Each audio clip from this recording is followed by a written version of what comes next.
प्रातः स्मरणीय विश्ववंदनीय संतों के सम्राट सदगुरु कबीर साहिब जी के पावन चरण कमलों में त्रैवार बंदगी करते हुए मेरे मन मंदिर के आराध्य परम पूज्य गुरुदेव जी, अर्चनीय वंदनीय संत समाज, साध्वी समाज, समस्त संत गुरुजनों के चरण कमलों में त्रैवार बंदगी करते हुए कबीर आश्रम देवरी चैनल से जुड़े हुए समस्त श्रोता बंधुओं को, माता बहनों को, प्यारे प्यारे नन्हे मुन्ने बच्चों को, बुजुर्ग आदरणीय दादा दादियों को, सभी को सुबह की हार्दिक शुभकामनाएं हैं। आज का दिन सभी के लिए सुखद एवं मंगलमय हो।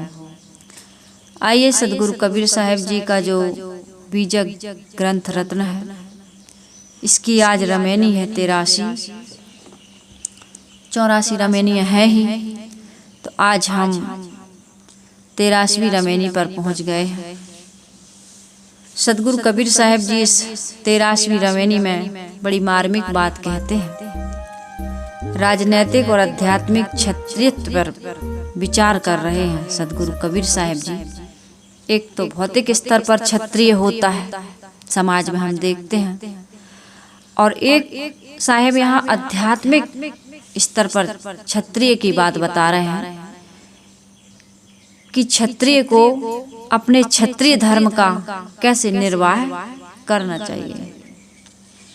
क्षत्रिय का अर्थ ही होता क्षत्रि, छत धन त्रिय, छत यानी छत विक्षत चोट पाया हुआ, और त्राण यानी रक्षा करने वाला, जो हमारी दुख से या किसी प्रकार के कोई कष्ट से, पीड़ा से, मान लीजिए शत्रु हमारे ऊपर कोई हमला कर दे, हमारे राज्य को छीन ले, धन को छीन ले, हमें अपने अधीन बना ले और उससे हमारी कोई रक्षा कर दे, रक्षा करने वाले को क्षत्रिय कहते हैं। तो यहाँ पर ये तो भौतिक स्तर पर हो गया, लेकिन हमारे जीवन में भी मानसिक शत्रुओं का हमला हो रहा है। जीवन में हो रहा है कि नहीं? मानसिक शत्रु हमें परेशान कर रहे हैं, प्रभावित कर रहे हैं, हमारी शांति रूपी धन को, प्रसन्नता को, स्वतंत्रता को, निर्मलता को बर्बाद कर रहे हैं, लूट रहे हैं। तो उससे कैसे हमको मुक्ति पाना है, इन दोनों चीज़ों के बारे में सदगुरु कबीर साहिब जी बहुत सुंदर ढंग से विस्तृत रूप से चर्चा किए हैं। और आज की साखी तो बहुत मार्मिक साखी है। इस साखी को जब मैंने पहली बार गुरुदेव जी के मुखारविंद से सूरत आश्रम में सुना था, ध्यान शिविर में, तो वो साखी का आज भी मुझे अर्थ भूलता नहीं है। ऐसी वो साखी मेरे दिमाग पर बैठ गई, मनो मस्तिष्क पर, हृदय में उसने अपना घर कर लिया है। और ये साखी हम सबको यदि हम जीवन में उतार लें तो अमरता की प्राप्ति होती है। ये मानसिक शत्रु, मन इंद्रियों पर हम कैसे विजय पा सकते हैं, इस साखी में इसकी बहुत सुंदर चर्चा है। तो मैं पहले आप सबके बीच रमेनी रखूंगी, इसके बाद इस पर चर्चा होगी। साहिब जी कह रहे हैं, क्षत्रिय करे क्षत्रिया धर्मा, सवाई वाके बाढ़े करमा, जिन्हें अवधु गुरु ज्ञान लखाया, ताकर मन ताही ले धाया। क्षत्रिय सो जो कुटुम सो जूझे, मेटी एक के बूझे, जीव मारी जीव प्रतिपारे, देखत जन्म आपनो हारे, हाले करे निशाने घाऊ, जूझी परे तहाँ मन मथराऊ, मन मथ मरे न जीवै, जीवहि मरण न होय, शून्य सने ही राम बिनु, चले अपन पौखोय। सदगुरु कबीर साहिब जी इस रमेनी में कह रहे हैं, क्षत्रिय करे क्षत्रिया धर्म। क्षत्रिय धर्म क्या है? युद्ध। युद्ध करना क्षत्रिय धर्म मानते हैं। क्रूर मनुष्यों तथा मानवेतर प्राणियों का निरोध या संहार करना, उनको रोकना, उनको या तो मार ही देना। इसको लोगों ने क्षत्रिय का धर्म कहा। इस धर्म के नाम पर कितने बड़े बड़े पाप भी हो रहे हैं। कैसे कैसे पाप हो रहा है, इस रामायणी में आप सबके बीच चर्चा रखी जाएगी। अवधू कहा जाता है सन्यासी को, त्यागी को। यहाँ का तात्पर्य है जो धर्म गुरु। क्षत्रिय करे क्षत्रिया धर्मा, सवाई वाके बाढ़े कर्मा। कहते हैं क्षत्रिय धर्म का पालन करोगे तो तुम्हारा क्या होगा, युद्ध करोगे तो धर्म होगा। युद्ध से कहीं कोई धर्म नहीं होता है, कहीं कोई पुण्य नहीं होता है। हाँ, लाभ होता है तो वही भौतिक लाभ, आध्यात्मिक लाभ नहीं। आत्मा की या मन की प्रसन्नता या शांति कभी भी नहीं मिलती। युद्ध में हमेशा विनाश होता है। इसलिए युद्ध या ये लड़ाइयाँ आखिरी ऑप्शन है। महाभारत में भी आपने देखा होगा, महाराज कृष्ण ने शांति दूत बनकर यही संदेश दिया है कि भाई अभी भी मान जाओ, अभी भी मान जाओ। 5 गांव दे दो, पूरा हस्तिनापुर के राजा तुम ही बने रहो, पूरा हस्तिनापुर ले लो, लेकिन 5 गांव तो दे दो खाने कमाने के लिए। भाई आखिर उनका भी तो वही तो राजा है, और बल्कि पांडु ही तो राजा थे, धृतराष्ट्र तो थे नहीं। देखो कैसे कैसे षड्यंत्र करते करते करते करते आखिर में जब नहीं माने तो निरपराधों की भी हत्या हुई। और उस युद्ध से अर्जुन को या 5 पांडवों को या द्रौपदी को, द्रौपदी भी कितना विलाप करती रही। किसी को भी, कोई एक भी व्यक्ति महाभारत में ऐसा नहीं है जो युद्ध से खुश हुआ हो, शांति मिली हो, या उन्होंने कहा हो कि नहीं अच्छा हुआ युद्ध, क्योंकि युद्ध हमेशा विनाश करता है। तो यहाँ लोगों ने क्या कह दिया कि क्षत्रिय करे क्षत्रिय धर्मा। युद्ध करना, लड़ाइयाँ करना, दुष्टों से अपने आप की या अपनी प्रजा की या इस देश की, राष्ट्र की, अंतर्राष्ट्र की सुरक्षा कैसे होती है। सुरक्षा तो करो, लेकिन युद्ध की लालसा या इच्छा या कामना या तैयारी मत करो। ऐसा सोच हमारे भारत पर पाकिस्तान कितनी बार अटैक करता है, कितना बॉर्डर पर हमारे जवान जागते हैं, लेकिन पाकिस्तान के लोग सोते हैं। पाकिस्तान के लोग रात में जागते हैं, दिन में सोते हैं।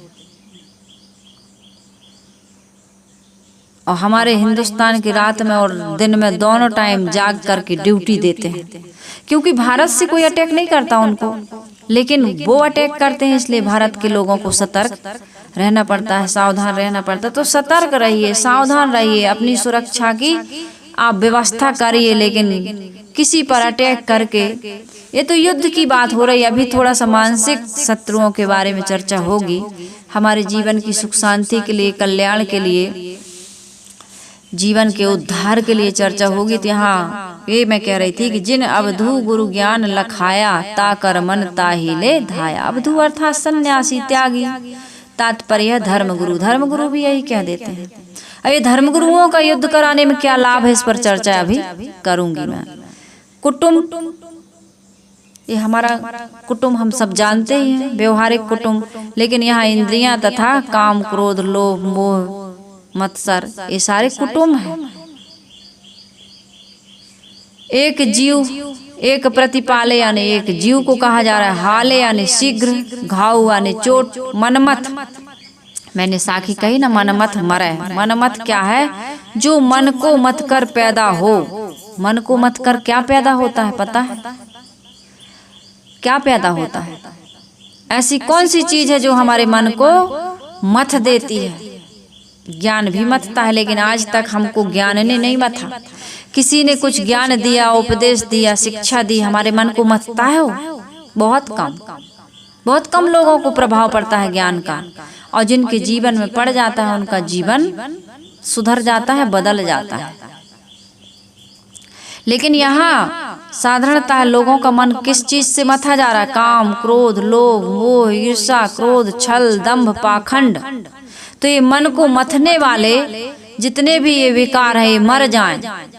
एक बार तो मर जाते हैं, सत्संग सुने, सदग्रंथ पढ़े या संत गुरु का दर्शन किए तो कहते अरे भैया, या कोई मर गया तब भी कहते हैं ना आप तो संसार की मोह माया आसक्ति या किसी प्रकार के प्रलोभन में या लोभ में मोह में या पाप में हमको नहीं पड़ना है भैया, सब झूठा है, दिखावा है, ऐसे ही हम भी मर जाएंगे। तो कई बार जीवन में कोई दुर्घटनाएं होती हैं, प्रतिकूलताएं आती हैं या कोई मर जाता है, तब भी मन को मत देता है ये दुर्घटनाएं, ये वियोग, ये मृत्यु का भय कभी बिछारा जाए तो ये भी मन को मथता है। लेकिन साहिब कह रहे मन मत मरे न जीवे, ऐसा वैराग विवेक पूर्ण विचार यदि हमारे मन को मथ रहा तो अच्छी बात है। विशाल साहिब जी ने कहा ऐसी मनन मथानियां चले रैन दिन जाही, वही बचे यह फंद से जस का तस ही दिखाए। जैसा है संसार वैसा दिख जाए तो इस संसार के दुख से, पीड़ा से, अशांति से, टेंशन से, दुनिया के जितने भी हमारे दिमाग में मनो मस्तिष्क में चलते हैं उन सब से हम बच सकते हैं। तो साहिब कह रहे हैं लेकिन ऐसा नहीं हो रहा है। कैसा हो रहा है? कभी क्रोध आके मथ देता है, कभी काम आके मथ देता है, कभी लोभ मोह आके मथ देता है। कितने प्रकार के विकार पाल कर रखे हैं, बहुत विकार हैं। और इन्हीं विकारों से हमें अपने आप को बचा करके, ये शत्रु हैं, इन्हीं शत्रुओं से विजय पाने के लिए कोई सदगुरु उपदेश देते, धर्म गुरु नहीं, सदगुरु। सदगुरु किसे कहते हैं? जो अपनी मन इंद्रियों को जीत चुका है, पूर्ण संयमी है और अपने स्वरूप में स्थित है, आत्मा के अस्तित्व को समझकर उसमें स्थित हो गया है, उसे कहते हैं सदगुरु। और समाज के कल्याण के लिए समर्पित हो गया है, वो क्या है? सदगुरु। उसका स्थान संसार में सबसे ऊपर है, सर्वोपरि। उससे बड़ा पद संसार में हो नहीं सकता है, क्योंकि अपना काम करने के बाद वो समाज के कल्याण के लिए समर्पित हो गया है, वह है सदगुरु। तो साहिब कह रहे हैं ऐसे मन को मथने वाले विकारी भावों को मार दो, और मार करके फिर क्या करो? जीव ही मरण न हो, फिर वो ऐसे मर जाए कि दोबारा जीवित ना हो। साहिब तो कहते हैं मन को मृतक जान के मत कीजे विश्वास, साधु तहां तक भय करे जहां तक पिंजर सांस। साधु तब तक सावधान रहता है, भय करना मतलब सावधानी, तब तक वो सावधान रहता है जब तक पिंजर सांस, जब तक इस शरीर में श्वासा है तब तक वो सावधानी से रहता है, क्योंकि सावधानी ही साधना है। सदगुरु कबीर साहिब जी कहते हैं फहम आगे फहम पाछे फहम दाहिनी डेरी, फहम पर जो फहम करे सो फहम है मेरी। फहम कहते हैं सावधानी को, फहम आगे फहम पीछे, आगे पीछे दाएं बाएं ऊपर नीचे चौतरफा सब समय साधु को, शांति प्रिय कल्याण इच्छुक को शांति चाहिए तो तुमको शांत रहना पड़ेगा, सावधान रहना पड़ेगा कि नहीं? बहू कुछ बोल दे तो सावधान, सास कुछ कह दे तो बहू को यदि शांति चाहिए तो सावधान।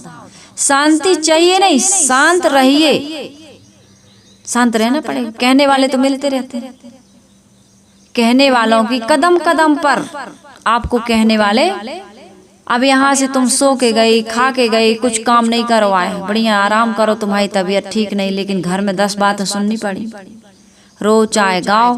अब सावधान नहीं रहोगे, शांत नहीं रहोगे तो सामने वाला तो लठ लेके, अरे लठ तलवार लेके खड़ा है, जीभ बांधी तलवार, ये जीभ बड़ी युद्ध करवा रही कि नहीं? ये छोटी सी जीभ, 1 तोला की जीभ, क्या तोला की है? तोला भर की भी नहीं। ये जीव बड़े बड़े युद्ध करवा देती है, ऐसी ऐसी बातें बोल देती है, फिर गाली, फिर डंडा, फिर मारपीट, फिर कोर्ट कचहरी अदालत मुकदमा पेशी जेल फांसी सब कुछ हो जाता है इस जुबान से। तो इसलिए साहिब कह रहे हैं कि मन मत मरे न जीवे, जीव ही मरण न होए, शून्य सने ही राम बिन चले अपन पोखे खोए। आदमी शून्य का सने ही बना हुआ है, अपने आप को जाने बिना संसार के विषय भोगों में मनोविकारों में खो करके वो चला जाता है। जैसे आता है वैसे ही अधूरा अधूरा अभाव ग्रसित है आदमी, हर किसी को अभाव खटक रहा है। कोई व्यक्ति नहीं है जो ये कह दे कि बस मानव जीवन पा करके हम पूर्ण सफल हो गए। है कोई? केवल एक महापुरुष है, संत गुरुजन है। तो सदगुरु कबीर साहिब इसमें कह रहे हैं क्षत्रिय करे, ये तो मैंने भावार्थ बताया इस रमैनी का। साहिब कह रहे हैं क्षत्रिय करे क्षत्रिया धर्मा। क्षत्रिय जो होते हैं, राजन्य का धर्म है कि वह प्रजा की रक्षा करे। चोट खाए हुए व्यक्ति को या किसी प्रकार से पीड़ित है, सताया जा रहा है, तो उसकी रक्षा करना ये क्षत्रिय धर्म कहलाता है। देश में जो क्रूर मनुष्य हैं, ठग हैं, चोर हैं, बदमाश हैं, व्यभिचारी हैं, वो धर्म ग्रंथों को ना पढ़ते हैं, ना धर्म की बातें सुनते हैं, ना अपने जीवन में लागू करते हैं। उनको कुछ विधा रहने दो, तुम्हारा ज्ञान तुम अपने पास रखो। ऐसे लोग भी।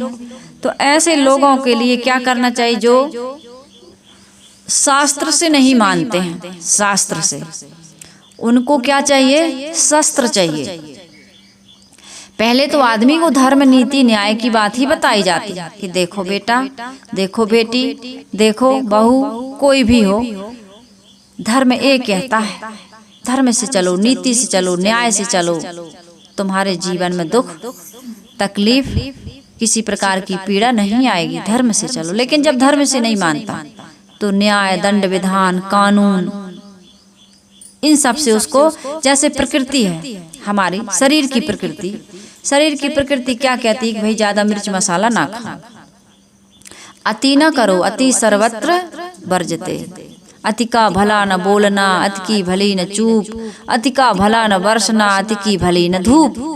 अति नहीं करना चाहिए, लेकिन आदमी खाने पीने में, किसी भी प्रकार के भोगने में अति करता है, तो धीरे धीरे धीरे धीरे शरीर की प्रकृति फिर ऐसी बिगड़ती है, प्रकृति ऐसा दंड देती है, डंडा मारना। अब तुम्हें शुगर हो गई, खूब चिंता किए, खूब क्रोध किए, लकवा मार गया, है ना? अब तुम्हें बीपी हाई लो होने लगा, शरीर में कई प्रकार की, बवासीर हो गया, ले और खा लो, कब्ज वाली चीज खूब खाते थे, तली भूंजी चीजें, रोग निकलने लगा। कितने बच्चे आजकल बहुत एक खाते हैं, कुरकुरे, चिप्स, ये सब नूडल्स वगैरह, मैगी, ये सब बाजारू बिकने वाली चीजें खूब चटपटा खाते हैं, खूब तेल ऑयली चीजें खा रहे हैं, तो खूब पिंपल निकल रहा है, चेहरा बिल्कुल खूब वेट बढ़ रहा है। देखने में कहते हैं कि हमारा बहुत वेट बढ़ रहा है, बहुत मोटे हो रहे हैं, और शरीर भी कहीं झाइयाँ हो रही हैं, कहीं पिंपल्स निकल रहे हैं। तो ये खान पान के असंयम से। तो मैं ये कह रही थी कि हम सबको हर प्रकार से अपने जीवन में इन चीजों का ध्यान रखना चाहिए। तो साहिब कह रहे हैं कि मन इंद्रियों का निग्रह करो, बदमाशी ना करो, चोरी ना करो। यदि तुम नियम से नहीं चलोगे, धर्म और नीति की बातों को नहीं मानोगे, धर्म शास्त्रों को नहीं मानोगे, शस्त्रों को नहीं मानोगे, तो फिर शास्त्रों की बातें नहीं मानोगे तो शस्त्र से मनाए जाओगे। तो साहिब कह रहे हैं कि ये दंड विधान इसलिए बना है कि लोग धर्म को, नीति को, न्याय को भूल गए। यदि आप नीति को, न्याय को, धर्म पूर्वक अपने जीवन को स्थान, धर्म को अपने जीवन में स्थान दोगे, शांति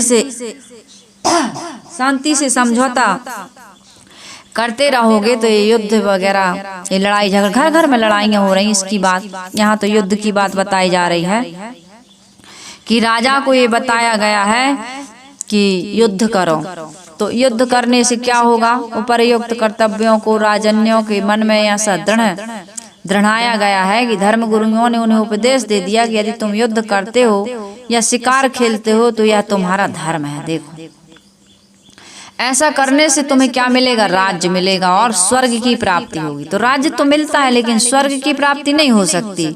इससे तुम्हारे धर्म कर्म बढ़ जाएंगे। राष्ट्र स्वार्थ के लिए धर्म गुरुओं ने इस उपदेश को इतना बढ़ा चढ़ा करके प्रचारित किया। ऐसे उपदेश हर देश में दिए गए और युद्ध को धर्म युद्ध, जिहाद आदि के नाम पर कहकर बात बात में या राज्य विस्तार की तृष्णा में निरपराधों का खूब खून बहाया गया। अब गीता में भी लिख दिया है। महाराज श्री कृष्ण जब अर्जुन को युद्ध के मैदान में समझाते हैं कि नहीं, तुम्हारा ये धर्म है, युद्ध अर्जुन डाल देते हैं ना हथियार कि हम युद्ध नहीं करेंगे, अपने ही स्वजनों को हम नहीं मारेंगे, ये हमारे दाऊ ताऊ हैं, ये हमारे पितामह है, ये हमारे गुरुजी हैं, ये हमारे मामा है, चाचा है, फूफा है, कैसे मारे इनको। तो फिर वहाँ कृष्ण बड़ा लंबा चौड़ा उपदेश देते हैं। भारत के पुरा काल में बहुत से यज्ञों में बहुसंख्यक ऐसे भी यज्ञ हुए जो निरीह पशुओं की हत्या होती थी, उसमें पशुओं का वध किया जाता था। इससे क्या होता था, पशु वध यज्ञ के नाम पर अपना पेट धंधा चलाने वाले पुरोहित क्षत्रियों से धन लेते थे, धन यज्ञ करवाते थे। ये पंडितों ने पुरोहितों ने समाज का इतना अहित किया और आज भी इनका वर्चस्व है। भोली भाली जनता, आज भी पढ़ी लिखी जनता समझ नहीं पा रही है इनके षड्यंत्र को। वैदिक कहलाने वाले धर्मगुरुओं ने क्या किया, क्षत्रियों को कहा कि अश्वमेध यज्ञ करो। अश्वमेध यज्ञ करने से राज्य का विस्तार होता है और स्वर्ग देने वाला समस्त पापों का नाशक होता है, जबकि सबसे बड़ा पाप यही करवाता है अश्वमेध यज्ञ। इसमें होता क्या है कि अश्व को छोड़ दिया जाता है, घोड़े को, और वो जिन जिन राज्यों से गुजरता है पीछे सेना चलती है, तो वो राज्यों पर वह राजा जिसका अश्व है, घोड़ा है, उसके अधीन हो जाते हैं। या तो फिर युद्ध करो उनसे, तो युद्ध करके यदि वो जीत गए, जिनका अश्व है, घोड़ा है, तो वो अपने राज्य में मिला लेते हैं या उनके अधीनस्थ कर दे करके उनके अधीनस्थ होना पड़ता था, ऐसा विधान था। तो ये अश्वमेध यज्ञ के लिए पुरोहितों ने क्या किया, पंडितों ने क्या किया कि भाई अश्वमेध यज्ञ करो, इसको करने से तुम्हारा राज्य का विस्तार होगा, स्वर्ग मिलेगा और समस्त पापों का नाशक। कितनी झूठी बात है, समस्त पापों का ये नाशक नहीं है, समस्त पापों का एक कारक है, इसी से समस्त पाप होते हैं। अब इस प्रकार से बता करके करते क्या थे, जब घोड़ा चला जाता था दिग्विजयी अश्व को मार करके फिर उसकी चर्बी का हवन होता था। और केवल वह घोड़ा नहीं मारा जाता था, 300 पशुओं को खूंटे से बांध करके फिर उनको भी मार करके उनका भी यज्ञ में हवन होता था। ये कितना पाप है, निरीह निरपराध मूक प्राणियों की हत्या, ये तो बहुत बड़ी अपराध की बात है कि नहीं। लेकिन लोगों ने कभी इस पर विचार नहीं किया। क्यों नहीं किया? क्योंकि धर्म गुरुओं ने कह दिया, हमारे धर्म शास्त्रों में इस बात को लिख दिया गया। तो कहते हैं भाई हमारे धर्म गुरु कह रहे हैं, हमारे शास्त्रों में लिखा है। लिखी बात और हमारे गुरुओं के द्वारा कही हुई बात झूठी, भाई झूठी हो सकती, क्यों नहीं हो सकती? विचार तो करो। लेकिन विचार नहीं करते इसलिए झूठी नहीं है, विचार करोगे तो बिल्कुल झूठी है। इसलिए विवेकवान समझदार व्यक्ति कभी भी बिना विचार करके वो कोई भी बात को मानता नहीं है। और सदगुरु कबीर साहब स्वयं कहते हैं, करहूं विचार तो सब दुख जाए, करि विचार विकार परिहरि तरण तारण सोई, कहें कबीर भगवंत भजु नर, द्वितीया और ना कोई। विचार करके विकारों का परित्याग करो। जीवन यज्ञ, जीवन यज्ञ क्या है? अपने दोषों को, अपने दुर्गुणों को, अपनी बुराइयों को, अपने जितने भी प्रकार के कुकर्म है, दुष्कर्म है, इनका त्याग करो। ये है जीवन यज्ञ। फिर आपको अश्वमेध यज्ञ करने की या कोई भी यज्ञ करने की आवश्यकता, जीवन ही यज्ञ बनाओ। जितनी भी बुराइयां हैं ज्ञान यज्ञ में उनकी पूर्ण आहुति दे दो और अपने मन वाणी आचरण को निर्मल और पवित्र बनाओ। यदि ऐसा नहीं करते हो तो फिर संसार में तुम इन यज्ञों को करके अश्वमेध यज्ञ के नाम पर लूट पाट, तबाही, हत्या करना क्षत्रिय धर्म बताया गया। इसमें होता क्या था, पंडितों को जो जनता से लूट करके धन इकट्ठा किया गया ना, वो पंडितों को मिल जाता था। वो पूजा करवाते थे, हवन यज्ञ करवाते थे और राजा जिनसे लूट लूट करके लाता था जनता का धन, वो एक ही बार की पूजा में पुरोहितों को मिल जाता था, सब कुछ मिलता था। पंडितों को सब कुछ दो, ये सब कराते हैं ना, बाराही तेराही क्या क्या करते हैं नहीं, श्राद्ध वगैरह, तो छाता दे दो, धोती दे दो, कुर्ता दे दो, सोना चांदी भी लेते होंगे, सब कुछ बिस्तर दे दो, सब चीजें लगती हैं। आजकल तो मोबाइल भी देते होंगे। अब आजकल मोबाइल भी जरूरी हो गया है, तो तो सब कुछ पंडित लोग ले जाते हैं। मुसलमानों ने भी क्या किया, मुसलमान भी कम नहीं, जिहाद के नाम पर यही लूटपाट तथा हत्या करना उन्होंने भी अपना राजधर्म माना और उन्होंने पूरा काल में एशिया के बहुत बड़े भूभाग पर ऐसा ही कुकर्म करके उसको रक्त रंजित कर दिया। कितने युद्ध हुए हैं, इतिहास उठा करके देखो ना आप। ये धर्म के नाम पर कितने युद्ध आज भी हो रहा है। धर्म के नाम पर धर्म युद्ध करना, लड़ाइयां करना नहीं सिखाता। धर्म क्या है? हमारे संत गुरुजन कहते हैं जहां दया तहां धर्म है। युद्ध में दया होती है। जहां दया तहां धर्म है, जहां लोभ तहां पाप, जहां क्रोध तहां काल है और जहां क्षमा तहां आप। एक ही साखी में पूरे धर्म शास्त्रों की जो ब्रह्मांडतापूर्ण बातें थी उसको काट दिया। जहां दया तहां धर्म है। अरे दया करो प्रत्येक प्राणी पर। तुम तो कहते हो गौ हत्या बंद हो, लेकिन हमारे संसार के मनीषी कहते हैं कि जियो और जीने दो, वसुधैव कुटुंबकम।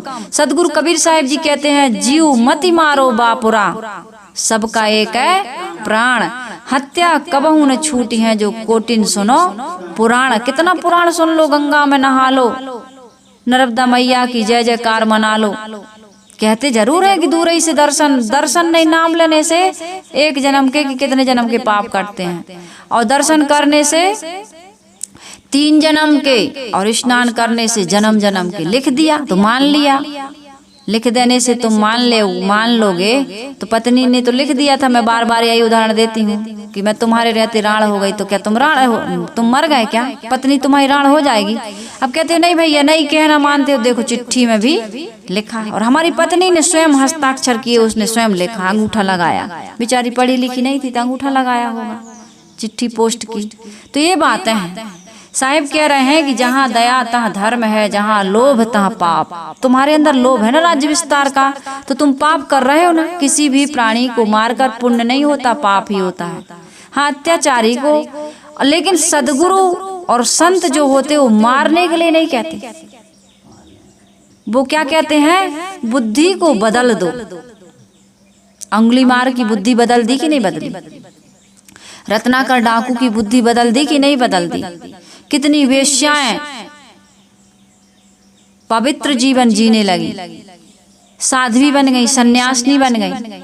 तो महापुरुष जो होते हैं बुद्धि को ही बदल देते हैं। और हमारे जो धर्म ग्रंथों में जो भगवान है, देवी देवता हैं, वो बुद्धि को नहीं बदल पाते।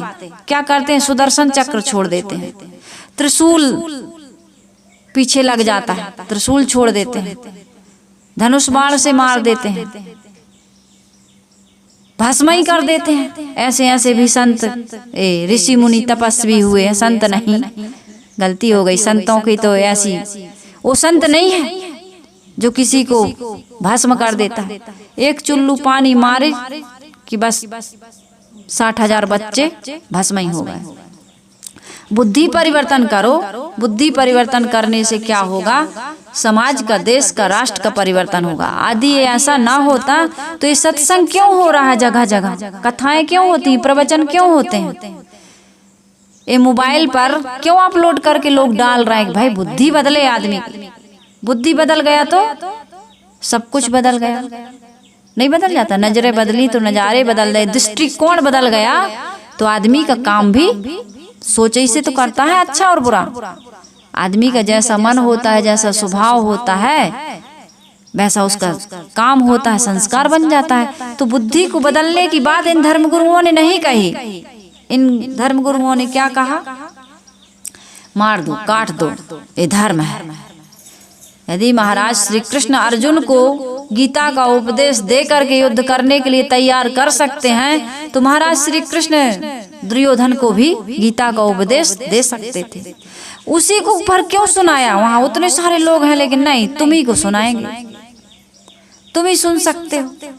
कहते हैं कि वो पात्र नहीं, तो हम और आप पात्र नहीं बना सकते, लेकिन भगवान कृष्ण तो पात्र बना सकते थे। अपात्र कौन बनाया? तुम कहते हो भगवान ही करता है सब कुछ, तो अपात्र कौन बनाया उनको? तुम्ही ने बनाया ना अपात्र, और तुम्ही ने अर्जुन को सुपात्र बना दिया। कुपात्र सुपात्र बनाने वाला कौन? जब ईश्वर की सत्ता के बिना पत्ता नहीं हिलता, तेरी सत्ता के बिना हे प्रभु मंगल मूल, पत्ता हिल सकता नहीं, खिले न कोई फूल।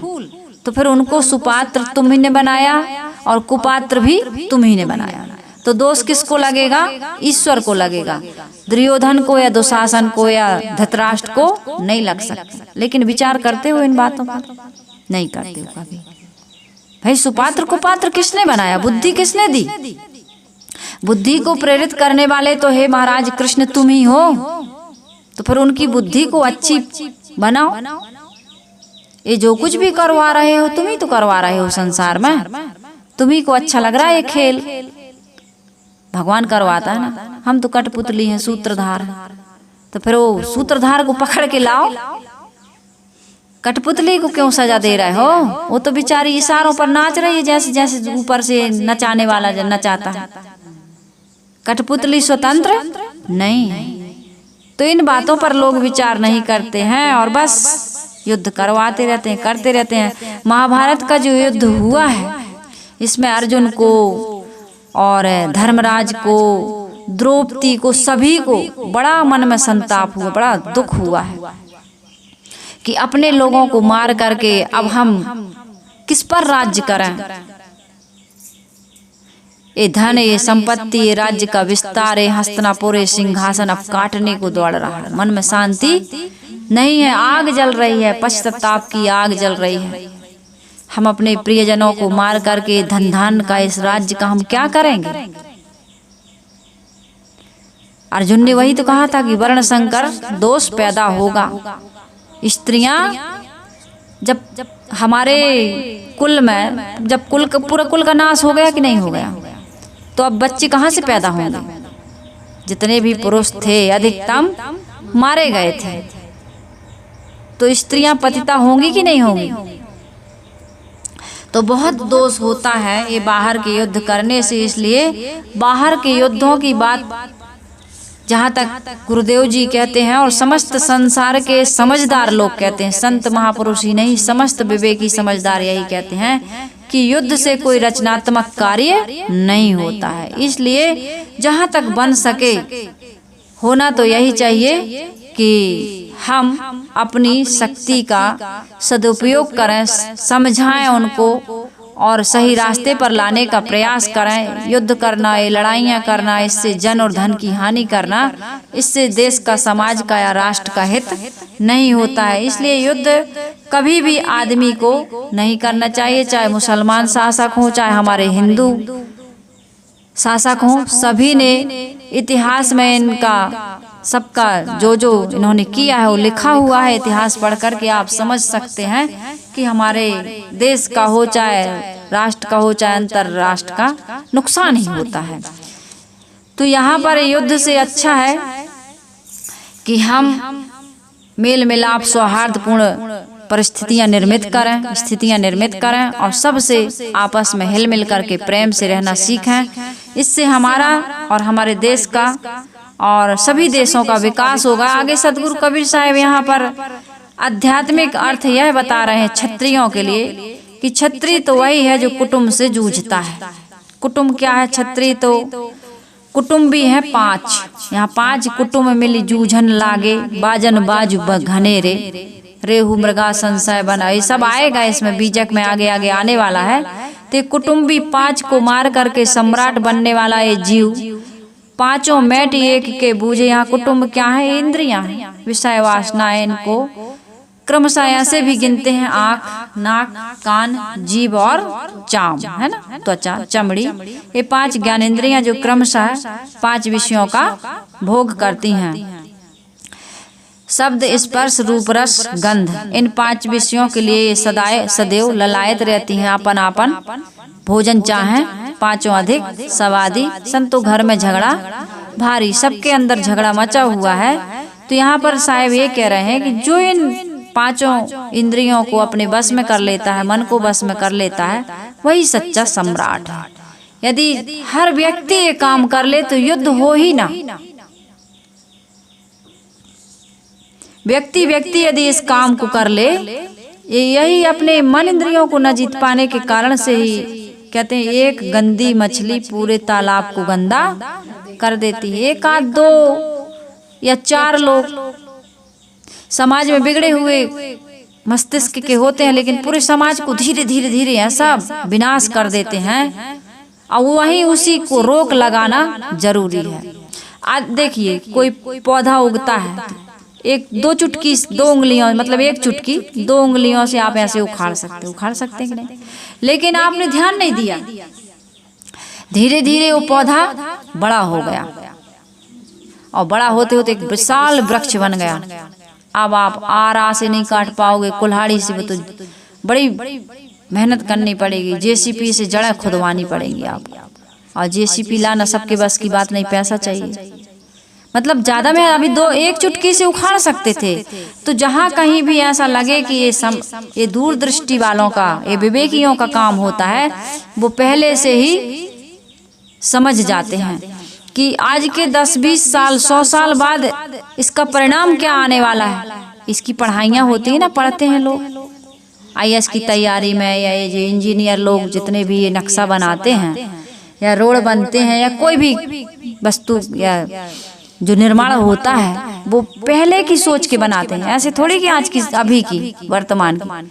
तो ऐसे विवेकी समझदार आप बनोगे तो जो अपने मन में एक व्यक्ति कोई किसी प्रकार का गलत कर रहा है, घर में एक व्यक्ति, एक बहू ऐसी आ गई जो हिसको करा था, है ना, काम धंधा, धीरे लेट उठने लगी, जवाब देने लगी, कई प्रकार की गलतियां, तो देखती अरे हम तो ऐसा कभी नहीं किए, और घर के सदस्य देखते हम तो कभी नहीं किए, और करते करते उसको रोका नहीं जा रहा, वो करता ही जा रहा, मुखिया घर का कुछ नहीं कह रहा, तो दूसरों को भी लगाते यार वो भी तो कर रहा है तो हम भी करेंगे तो क्या होगा, उसको तो कोई कुछ नहीं कहता।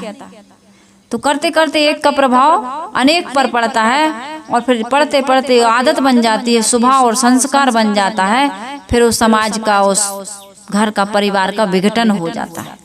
तो इसलिए पहले से ही सावधान रहने की आवश्यकता है। तो यहाँ पर ये बता रही थी मैं कि अपने मन में जो विकार है, शत्रु हैं, अपनी मन इंद्रियों पर हमको विजय प्राप्त करना है और अपने आप का सच्चा सम्राट बनता है। जिसके आंतरिक शत्रु नष्ट हो जाते हैं, उसके जीवन में एक जीव का ही राज्य रहता है। इंद्रिय वासनाओं पर जो व्यक्ति विजय प्राप्त कर लेता है, उसके पश्चात फिर उसके जीवन में किसी प्रकार का दुख नहीं आता, क्योंकि हमारा असंयम ही हमको दुख देता है। चाहे बोलने का संयम हो, देखने सुनने सूंघने चखने का संयम हो, इससे तन मन के रोग आते हैं। संयमी व्यक्ति के जीवन में किसी प्रकार का कोई विकार नहीं आता है। बाहर का राजा और राज्य अच्छी चीज है जिसकी किस्मत में हो या जिसको अभिलाष, लेकिन छोड़ के जाना है ना बाहर का सब कुछ। ऐसा तो नहीं है कि इस राज्य को हम लेकर के ही जाएंगे, इस राज्य का विस्तार हो गया है तो हम हमेशा इसका सुख भोगते रहेंगे, ऐसा नहीं होता है। इसलिए हमको क्या करना चाहिए कि अपना स्वयं का राजा बनना चाहिए, अपनी मन इंद्रियों को जीत करके अपने आप में सुवस्था प्राप्त करनी चाहिए। एक दिन तो ऐसा हो जाएगा, ये जिंदगी थोड़े दिन के लिए मिली हुई है, आखिर इस बाहर की जो तुम विजय प्राप्त कर रहे हो, राज्य का विस्तार कर रहे हो, ये तो छोड़ के जाओगे कि नहीं जाओगे। इसलिए एक भजन में मैं थोड़ा सा कहूँ, जिंदगी ये किराए का घर है, एक न एक दिन बदलना पड़ेगा, मौत जब तुमको आवाज देगी, घर से बाहर निकलना पड़ेगा। इतना विस्तार कर लो लेकिन छोड़ करके तुमको जाना पड़ेगा। ऐसा नहीं है कि तुमने बहुत विस्तार कर लिया है तो तुम यहाँ पर स्थायी हो गए। विस्तार तो तुमने खूब किया लेकिन स्थायी नहीं हो सकते हो। कितना मशहूर हो जाएगा तू, कितना मजबूर हो जाएगा तू। कितना भी मशहूर हो जाओ लेकिन एक दिन मजबूर होगे। किस चीज के लिए? कितना मशहूर हो जाएगा तू, कितना मजबूर हो जाएगा तू। ये जो मखमल का चोला है तेरा, बहुत अच्छे अच्छे कपड़े पहन लो, गहने पहन लो, बड़े ऐसी भवन में रह लो। ये जो मखमल का चोला है तेरा, ये कफन में बदलना पड़ेगा।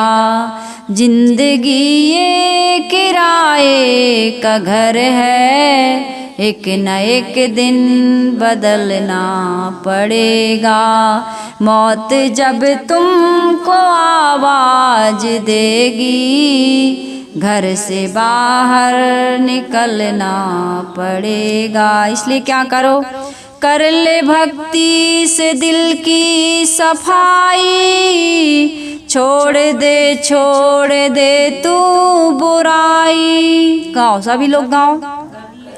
कर ले भक्ति से दिल की सफाई, छोड़ दे तू बुराई। वक्त बाकी है अब भी संभल जा, वक्त बाकी है अब भी संभल जा, वरना दोजख में जलना पड़ेगा। दोजख यानी नरक, नरक अंदर नरक बना रहे हो तुम।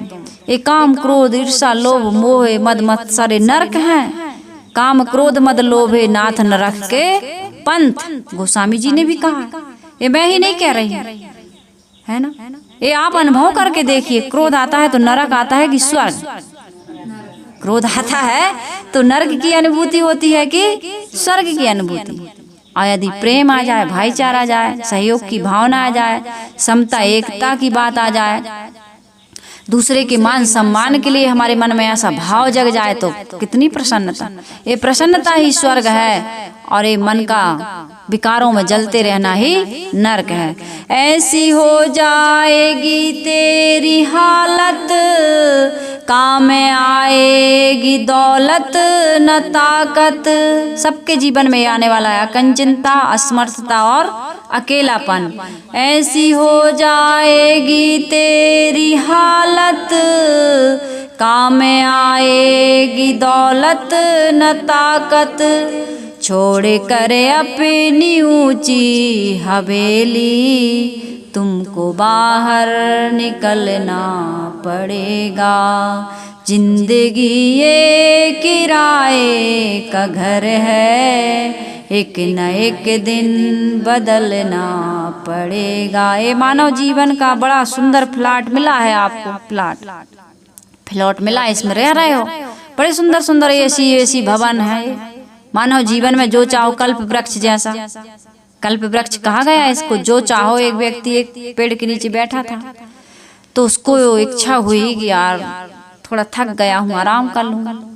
तो नींद लग गई, सपने की बातें हैं। नींद लगी तो सपना देख रहा था, लेकिन इसमें हकीकत बता रहे हैं कि भाई बैठ गया तो उसने, कल्प वृक्ष कोई होता नहीं है। ये कल्प वृक्ष क्या है मैं बताऊंगी इसी कहानी के बाद में। तो बैठा था तो उसने कहा कि यार थके तो हैं, लेकिन यदि सामने स्वच्छ सरोवर होता तो कितना बढ़िया, स्नान कर ले। जब थका रहता है आदमी स्नान करता है, थकान मिटती है ना। सफर से आदमी कहीं जाता आता है तो कहते हैं स्नान कर ले तब मूड फ्रेश होगा। तो कहा कि यदि सरोवर होता तो स्नान कर लेता, कितना अच्छा। बस सामने सरोवर लहराने लगा तो गया, स्नान किया। अब अपने स्नान किया तो भूख लगती है आदमी, अब खा लिए, स्नान कर लिए तो कुछ खाने को मिल जाता, भूख लगती है। ये शरीर की क्रियाएं हैं। सुबह सुबह जो व्यक्ति स्नान करता है वो कभी बीमार नहीं होता। स्नान सुबह का ब्रह्म बेला, अमृत बेला कहते हैं ओम शांति वाले, अमृत बेला जिसको हम ब्रह्म मुहूर्त कहते हैं सनातन धर्मी। सुबह उठना चाहिए और स्नान भी सुबह ही सूर्य निकलने के पहले कर लेना चाहिए। ऐसी आदत बना लो। और गृहिणियों को, माताओं को तो बिल्कुल कर लेना चाहिए। इतनी जल्दी उठें माताएं कि सुबह 4 बजे उठकर घर की सारी साफ सफाई करके, व्यवस्थित करके, स्नान करके, ध्यान करके, कुछ अच्छी पुस्तक पढ़ के फिर घर के लोग जब उठें तो उनकी सेवा करनी चाहिए। इतना अपने लिए कर लेना चाहिए। ये अपने तन और मन के लिए, तन और मन के लिए। तन भी स्वस्थ और मन भी स्वस्थ। तन और मन दोनों स्वस्थ रहेंगे तब आप परिवार को, समाज को या अपने बच्चों को कुछ अच्छा दे सकते हो आप। नहीं तो बस 4 बजे तुम उठे नहीं, 7 बजे उठे, एड़ाई जमुआई लेते हुए उठे, अब काम पड़ा है, टेंशन। बच्चे कह रहे हैं चाय दे दो, पति कह रहा है जल्दी नाश्ता बनाओ, घर के और भी काम पड़े हैं, फिर तुम लड़ाई झगड़ा करते हो, टेंशन बढ़ता है ना। और टेंशन तनाव से कई प्रकार की लड़ाइयाँ झगड़ा भी होते हैं और बीमारियाँ भी होती हैं। तो इसमें मैं ये बता रही थी कि सुबह जल्दी उठना चाहिए। तो उस व्यक्ति ने जब स्नान किया तो कहा कि यार कुछ खाने को मिल जाता। अरे कहा यहाँ पेड़ के नीचे क्या मिलेगा, 56 प्रकार के व्यंजन मिल जाते, कहाँ हमारी किस्मत। अरे इतना ही सोच रहा था कि थाली आ गई। अब थाली आई, अरे उसने कहा कि जो सोचता हूँ वही हो जाता है। तो उसने जम करके, जब भूखा रहता आदमी तो फिर कुछ नहीं सुहाता, वो खाने बैठ गया। खाया तो कहा यार अब डकार आई बढ़िया से, कहा बिस्तर थोड़ा सा खा के भैया हम तो थोड़ा आराम करते हैं। सभी की किस्मत में नहीं होता है, किसी किसी की किस्मत में होता है कि खा के वहीं आराम करने को मिल जाए। तो उसने सोचा, क्योंकि चाहता तो सभी आदमी चाहते हैं, तो बिस्तर आ गया। अब जब बिस्तर आए तो थोड़ा मालिश करने वाला होता।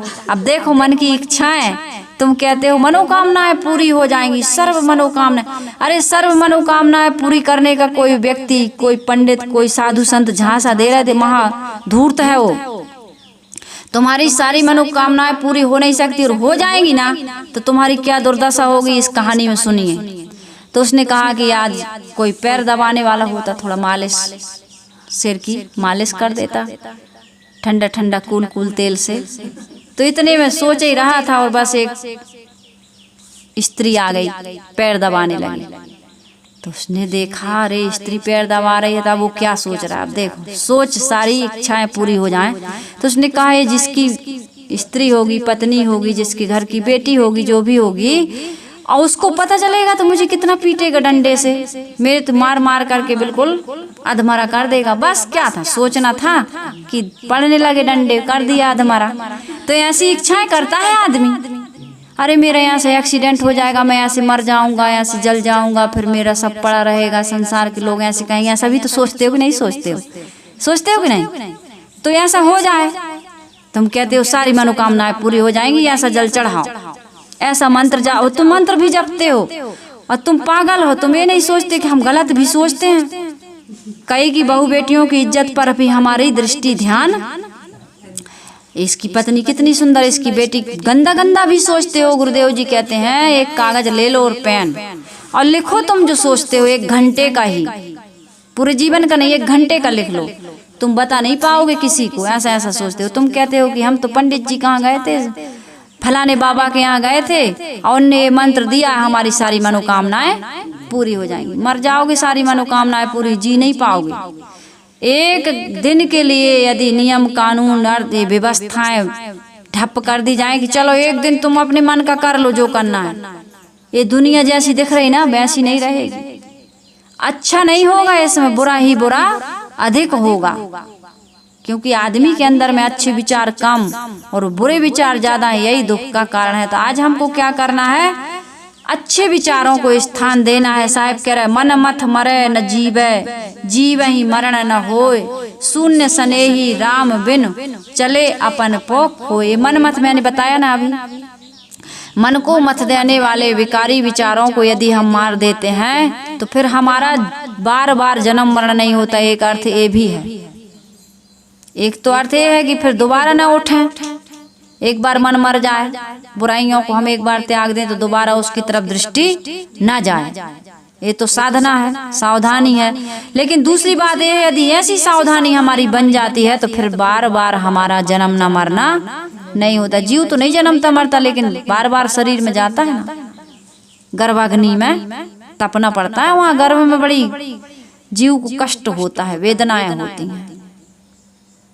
मूर्छित अवस्था में पड़ा रहता, चेती अवस्था में तो सह लेता है बेचारा। जैसे कोमा में अपन चले जाएं तो शरीर में कितना भी कष्ट हो, सांस चलती रहती है। तो ऐसी अवस्था से हम अपने आप को बचा सकते हैं इस मानव जीवन में। साहिब कह रहे हैं उसके लिए क्या करना पड़ेगा, मन मत मरे, मन को मथने वाले विकारी विचार मारो। आज तुम मार सकते हो, इसी के लिए तुम्हें मानव जीवन मिला है। एक ही काम तुम्हारा सबसे बड़ा काम यही है कि तुम अपने आप का उद्धार तुम्हारा उद्धार दूसरा नहीं कर सकता। कोई मकान दूसरा बना के दे सकता है, भोजन बना के दूसरा दे सकता है, तुम्हारे मुंह में कौर तोड़ के भी दे सकता है। तुम कहोगे हम भैया यहाँ से, तो कहेंगे भैया रुक जाओ, हम जूस ला रहा है, जूस निकाल के ला रहा है। और जूस भी पीने के लायक नहीं हो तो अस्पताल में देखते हो ना, दूसरे ढंग से भी पिलाते हैं, वहां से भी पिला देंगे तुम्हें जिंदा रखने के लिए। रखते हैं नहीं जिंदा, कहते हैं भैया हमारी माँ जिंदा रहे, तो कहते हैं इसको नली के द्वारा, इसके द्वारा, उसके द्वारा, बाटल के द्वारा पूर्ति। हाँ भैया करेंगे, जिंदा रहे। कितने दिन से नहीं खा रही है, इतने दिन से नहीं खा रही, इतने दिन से नहीं खा रहा है, लेकिन जिंदा रख रहा है लोग। तो ये दूसरा काम तुम्हें जिंदा रखने का, तुम्हें खुश रखने का कर देंगे, लेकिन ये मनमथ को मारना, तुम्हारे क्रोध को हम नहीं, कोई नहीं मार सकता। तुम ही को हाँ बता सकते हैं, हम प्रेरित कर सकते हैं, लेकिन विकारों को मारने का काम। इसलिए महात्मा बुद्ध ने कहा अप दीपो भव, अपने दीपक स्वयं बनो, अपनी बुराइयों को तुम स्वयं मारो, इसको मारने वाला कोई और नहीं है। तो साहिब कह रहे मन मत मरे न जीवे, जीवे ही मरण न होय, शून्य सने ही राम बिनु चले अपन पो खोज। तुम शून्य के सने ही बने हो, भौतिक भोग भी अंत में शून्य हो जाते हैं, और कल्पना के तुम्हारे जो भगवान है, स्वर्ग वगैरह है, कहीं मिलेगा सतलोक या सातवें आकाश पर, शून्य शिला पर तुम्हें वो स्थिति प्राप्ति होने वाली, कहीं कुछ नहीं, शून्य नहीं हो तुम। साहिब कह रहे शून्य सने ही राम बिनु चले अपन पो खोय। तुम्हारा स्वरूप, तुम्हारी आत्मा, तुम ही राम हो, लेकिन उसका तुमने उद्घाटन नहीं किया। एक व्यक्ति ने मुझे फोन किया था कि साहब मैं बहुत दिनों से परेशान हूँ, बहुत लोगों से पूछा हूँ कि जो तुम कहते हो कि तुम्हारा स्वरूप ही राम है और वो तुम्हारे अंदर बैठा है, आत्मा ही परमात्मा है, फिर हम दुखी क्यों? मैंने कहा देखो यही प्रश्न संसार के महापुरुषों से समय समय से पूछा गया है, और इसका अर्थ सिर्फ इतना है कि वो हमारे अंदर है। मैंने एक प्रवचन में भी कहा वो हमारे अंदर है, लेकिन हम उसके अंदर नहीं है। शरीर में राम तो है, लेकिन हमारा मन कहाँ है? हम राममय नहीं है, हम काममय हैं। योगमय जीवन नहीं है हमारा, भोगमय जीवन है। योग कहते हैं प्रकृति और पुरुष का विच्छेद, वियोग हो जाना, ये योग कहलाता है। पतंजलि योग दर्शन में बताया है कि दो का वियोग हो जाना ही योग कहलाता है।